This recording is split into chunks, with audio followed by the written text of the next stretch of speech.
सूचना केल्या आहेत ते पाहूया।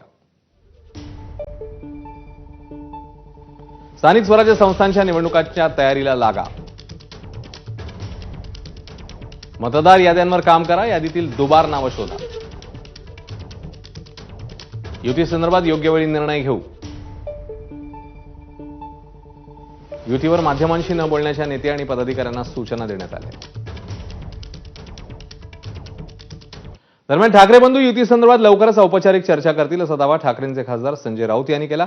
तर ठाकरेंच्या युतीने महायुतीला काहीही अडचण होणार नाही असा दावा चंद्रशेखर बावनकुळेंनी केलाय।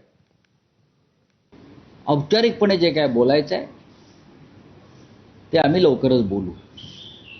आता उगाचच हवेत तीर मारण्यात अर्थ नाही। आम्ही आशावादी आहोत। दोन्ही पक्षाचे कार्यकर्ते आशावादी आहेत। महाराष्ट्राच्या हिताचं जे करायचं आहे त्या संदर्भात माननीय उद्धव ठाकरे, राज ठाकरे एकत्र बसून निर्णय घेतील ना, मला माहिती आहे। तुम्ही उगाचच त्याच्यामध्ये पाऊस पडत नसताना गडगडाट करू नका। महायुतीने हा विचार केला आहे, किती लोक एकत्र आले तरी येणाऱ्या स्थानिक स्वराज्य संस्थेमध्ये 51% मतं घेऊन भारतीय जनता पार्टी आणि महायुती जिंकेल।